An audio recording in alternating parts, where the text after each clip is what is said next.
my daughter told me, Mom, I'm going to have a baby. And right away I thought, oh my God, that means I'm old. Wait, I'm going to be a grandmother. I can't be a grandmother. I've got two grandchildren. We have had some problems because the father would, he's made several different attempts to break up this relationship. My daughter was born in 1926, and her oldest boy was born 20 years later. And my great-grandchildren were born, the first one was 79. Grandmothers and grandfathers aren't what they used to be.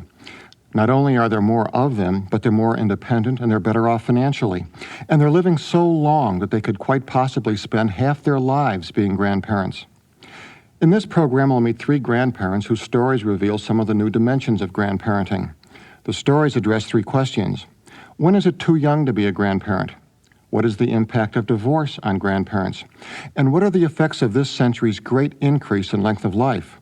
These days, grandmothers and grandfathers come in a lot of different packages, but inside, some things are still pretty much the same.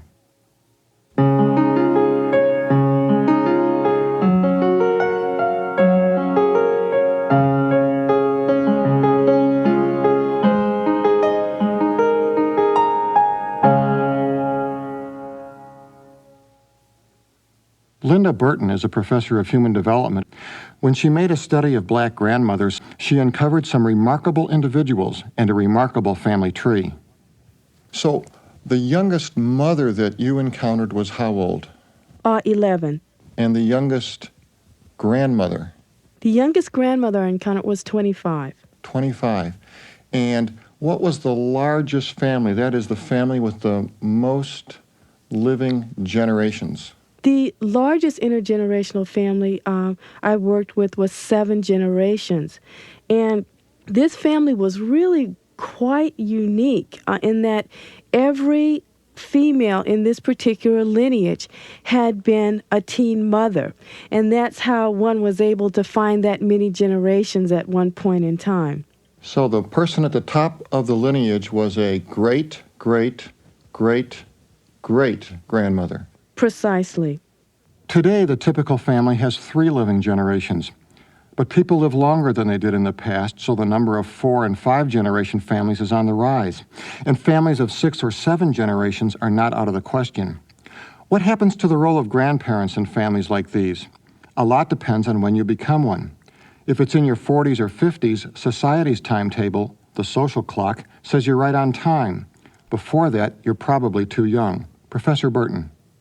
I found that the grandmothers who entered the role early grandmothers ranged in age from 25 to 38 years of age. I found that they weren't quite happy with being grandmothers that young in life. What the early transition to grandmotherhood did for these women is throw their life course out of synchronization. These early grandmothers put up what you might want to call speed bumps in terms of trying to slow down their own developmental cycle. And the speed bump itself is their rejection of the grandmother role, to say, stop, you're pushing me too fast. You're trying to push me into, let's say, a middle-aged stage of development. And here I am, only 26 or 27. I just cannot do it. It wasn't just the social clock that said the 20s and 30s were too young for these women. Something in them, an inner psychological clock, was also saying you're not ready. Some of them didn't have a very clear sense of who they were because they didn't have the time to really attend to that agenda. Another example where this sort of accelerated process interfered with their development had to do with the development of intimate relationships. One grandmother would not allow her daughter to say in the presence of, her boyfriend that she was a grandmother. Women over 40 were different. I found that on-time grandmothers were much happier with the transition to the grandmother role. And that, again, is primarily because it came at a time in their life when they expected it, when they were prepared for it, when many of their friends were also becoming grandmothers for the same time. Minetta Clifton is 43. She doesn't look like a stereotypical grandmother, and she doesn't sound like one. 2 years ago, she wasn't thrilled at the idea of becoming one. It made her feel old. But her grandson David had a way of coaxing her into being a grandmother and still feeling young. It wasn't like being a grandmother at all. It seems as if I didn't become a grandmother until later, because he was attached to me. When David was younger, the only way David would go to sleep at night was for Grandma to rock him to sleep. I started rocking him when he was a baby. If I wasn't there, it was difficult for Cheryl to get him to sleep. At the time, David's father was serving overseas in the Air Force, so Minetta, her daughter, and her grandson were all living together. Sometimes the arrangement created a problem. It really was quite rare. But once in a while, I think she detected the fact that he was either attached to me at that point or becoming very attached to me. Because I remember specifically explaining to her, Cheryl, this happens, David's with you all day, every day. I go out and go to work. When I come in, I'm somebody new and different. That's the same way you used to be. I told her, I remember I'd be with you all day, and the minute your dad would walk through the door, you would totally abandon me, and I was so hurt. So I think after talking to her about it, she understood. It took a while for Minetta to understand something, too. I made the meals, so I would determine what we were having for dinner. In the meantime, I would determine what David was having for dinner also. And I remember once, she allowed me to do this, basically forever. And once she told me, I don't want him to have that. And at that point, I realized, oops, I'm the grandma, not the mother. A year later, David's father came home and the young family moved away. Minetta was worried her grandson might forget her, so she went to see him. I went down to visit. We had a nice visit. And I was leaving. And David's little neighbor next door, she's about 6. Her name is Barbara. He was busy playing with Barbara, and I had my clothes, had my luggage. I'm headed for the car, and I went back. I said, David, Grandma's going home. Come give Grandma a kiss. And he ignored me. I was so hurt. So I was feeling rejected. I started walking to the car, and suddenly David was running after me. Cheryl says, Mom, wait. He gave me a big hug and a big kiss and got down and went back and played with Barbara. No one decides to become a grandparent. Someone else makes the decision for you. If it comes in your 20s or 30s, you're likely to say you're too young. But once you turn 40, as Minetta Clifton found out, it doesn't take long to get used to the idea.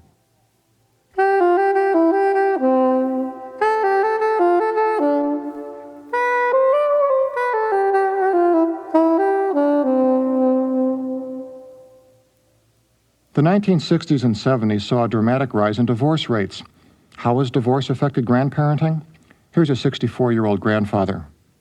We had mixed emotions, of course. We preferred to have a son-in-law, man that would be there for the children's sake and for our daughter's sake, and that she could have a comfortable and a happy life. She wasn't having that at all. So we felt in the end that it was in the best interest of everybody for the divorce to occur. After the divorce, his daughter began to ask for help. Our daughter would call us quite often and tell us that she didn't have any food in the house. And payday was a distance away, and she had so many bills to pay, and so she was without food, and we'd bring sacks of groceries over. Hardly a weekend went by that we didn't go to visit our daughter. We'd have barbecues and cookouts outdoors, and I even planted a huge garden in the back of their place, 80-foot square, and that garden kept them with food all summer long. Professor Andrew Cherlin studies today's grandparents. Grandparents are affected tremendously by divorce, but it turns out it makes a very big difference whether it's your daughter or your son who's getting the divorce. In most cases of divorce, as you know, it's mothers who keep custody of the children. For you as a grandparent, that means if your daughter gets divorced, you're likely to have a more intense, more close relationship with your grandchildren because you're likely to be called in to help out your daughter. The other side of the story is that if your son gets divorced, it can be very difficult for you to maintain your relationship with your grandchildren. The grandfather of our second story fit the general pattern until tragedy struck. His daughter died, and in a bitter dispute, his former son-in-law took the children to live with him. The grandfather became part of a growing minority of grandparents cut off from their grandchildren and fighting for the legal right to see them. 3.5 years after the death, the question of rights was still unresolved. So was a more basic issue: who would have custody of the children? It's still up in the air. It could be the son-in-law, it could be you and your wife, or Right. it could be joint. Also, the stepmother now has instituted adoption proceedings. She wants to adopt the children. So it's going to be a legal So, jungle. right. And there's little that we can do, from what I understand, to stop adoption proceedings, because we're not involved in adoption. If she wants to adopt and the children say they want her for their mother, there's nothing we can do. You don't care for the stepmother at all either. We have mixed emotions. We don't hate her. We can accept her. All we're concerned with is the best interest of the children. We would be very, very happy if we had a loving mother and father relationship with our grandchildren. We'd be the happiest people in the world. I wouldn't be sitting here talking with you now. I'd be down in Florida. I've had to come back up here and take a job and earn money. I'm back into the workforce in order to keep from spending all our savings. So we can leave something for our grandchildren. What would the son-in-law say about you and your wife, do you think? He'd say that I'm interfering, that I'm trying to take his children away from him, that I'm a liar, that I'm after the children's money, things of that nature, which is not true. Because, they're all we have. We don't have any other grandchildren or any other children, for that matter. They're going to end up with everything we own. This man's story is unusual, but not some of the feelings surrounding a divorce involving grandchildren, nor some of the memories of a better time. We were here one winter, I guess it was the winter of '83. And we went over to Willow Park, and they've got a sledding hill there. And Grandpa went down the hill with the toboggan and with the children, and we had a ball. It was just like a second time around, so to speak, because we did all these things with our daughter. How can you have a good relationship with your grandkids when there's such anger between you and the son? This is a very difficult thing, a very difficult thing. I think it's even more difficult for the grandchildren, too.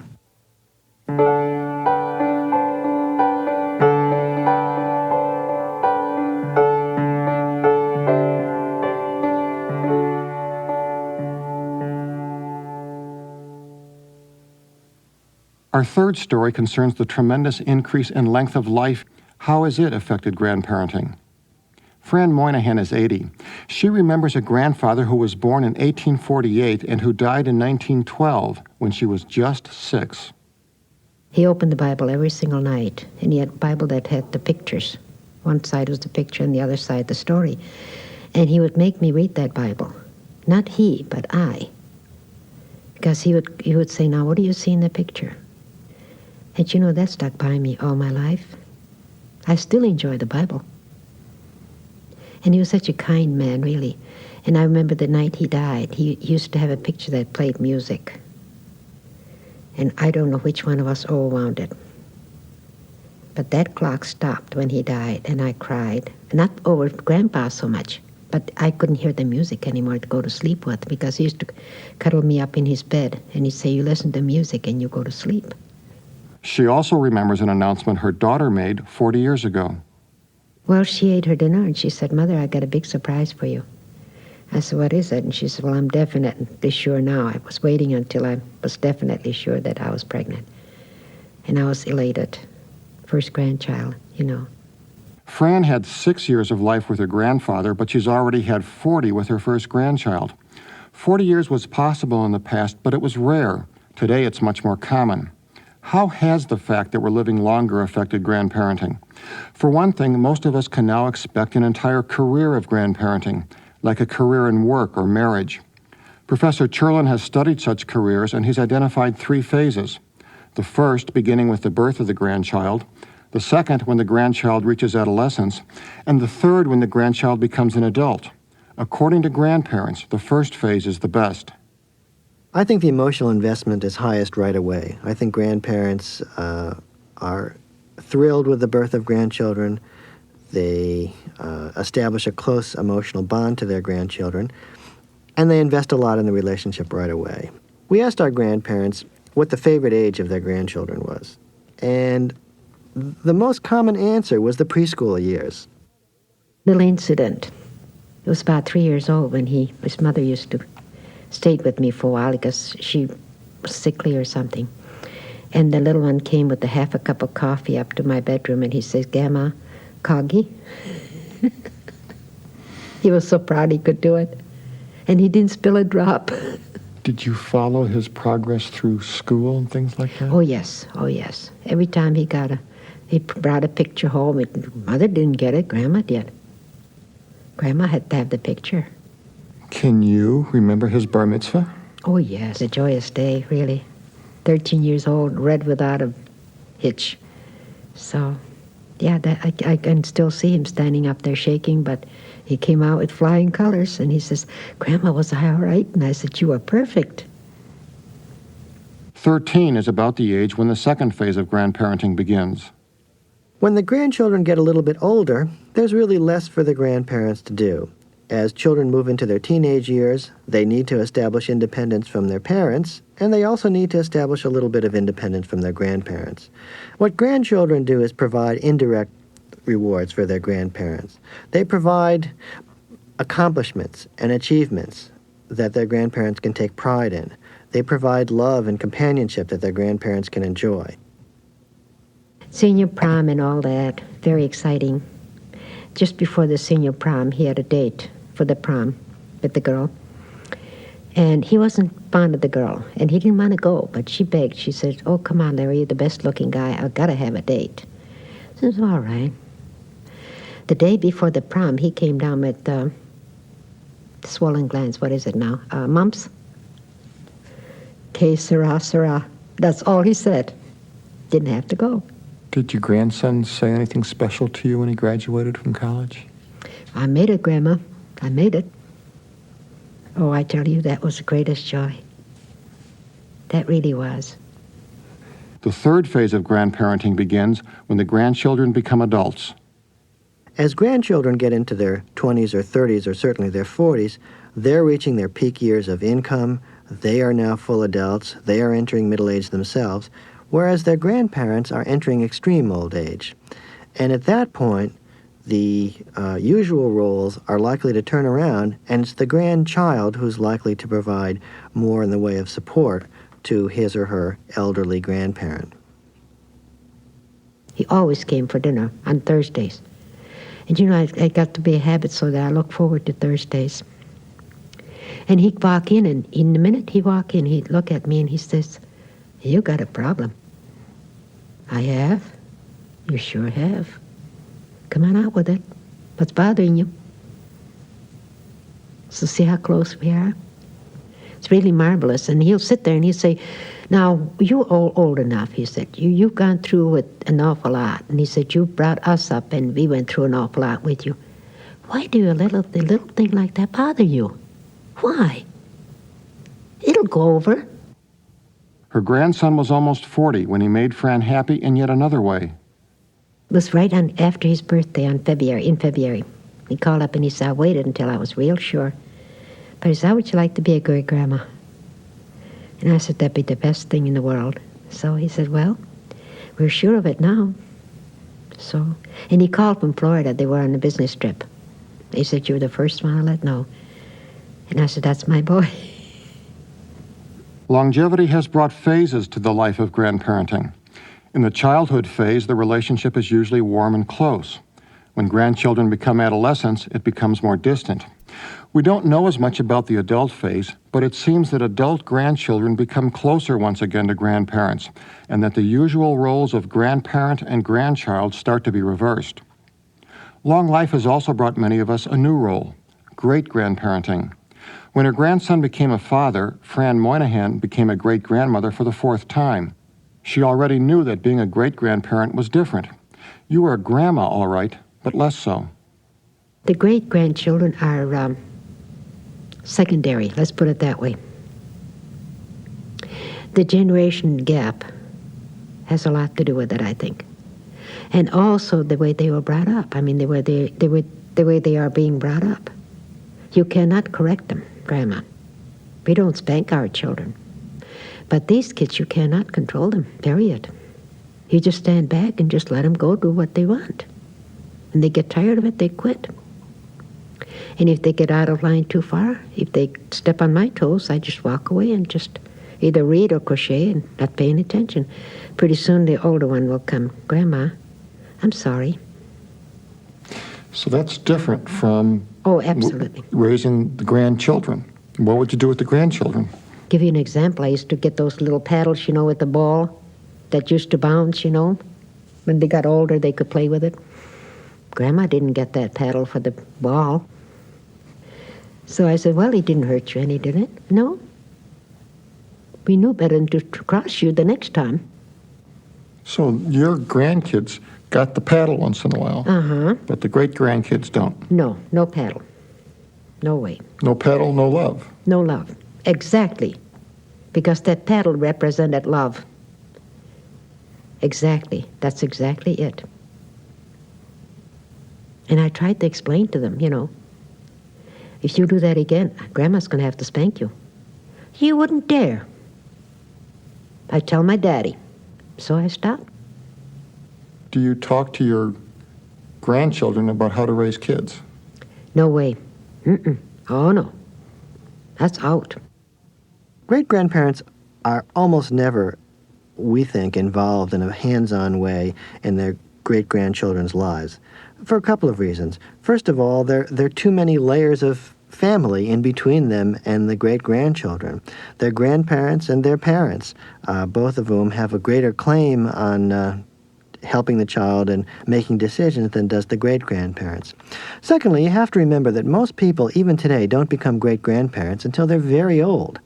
By that time, we find that many great-grandparents, although they love their great-grandchildren, aren't interested in helping out as much and babysitting as much, aren't able to help out as much as they were when they were younger. We found that great-grandparents usually did not have much of a role to play in the family beyond that of a valued, loving, elderly figure. I figured out that you knew a grandfather who was born in 1848. These kids that you're talking about now, well, there's a good chance that they will live to the year 2048. So you will have known people who lived over a span of 200 years. Right. What do you think of that? At times it's scary. Really. It is scary.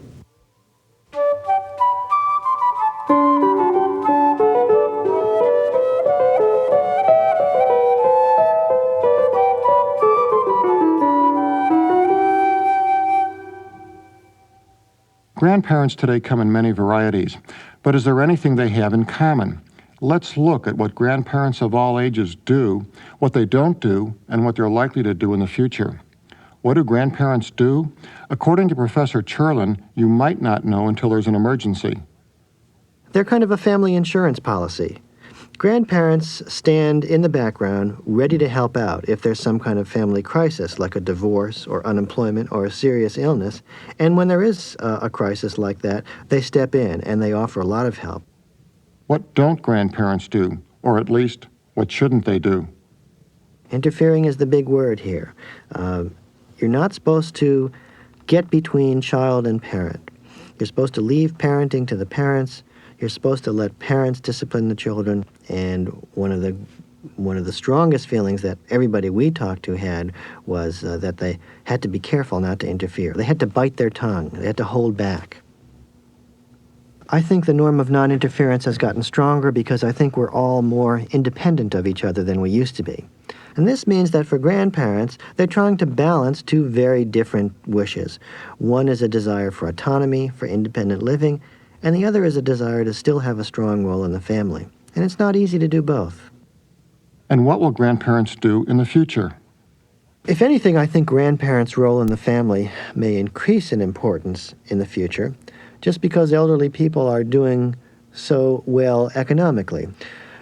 At the same time, there are fewer grandchildren for grandparents to spend their time with, which means that the average grandparent has more resources and more time and fewer grandchildren to devote that time and resources to. And I think we'll see grandparents continuing to be important symbols of family continuity and of love and emotion for their grandchildren. Grandparents have always been insurance policies for their families and symbols of continuity between the generations, but never have they come in the variety that they do today. Some are very young, others very old. Some became grandmothers or grandfathers on time, others ahead of or behind schedule. Some see their grandchildren every day. Others are cut off by divorce, distance, or even death. Most are living so long that they can look forward to an entire career of grandparenting, and even to becoming great-grandparents. But some things haven't changed, like what it means, no matter what your age, to have grandchildren. Just being able to live this long and enjoy them. Being able to say I'm a grandmother and a great-grandmother. Sort of gives you an uplift, I think.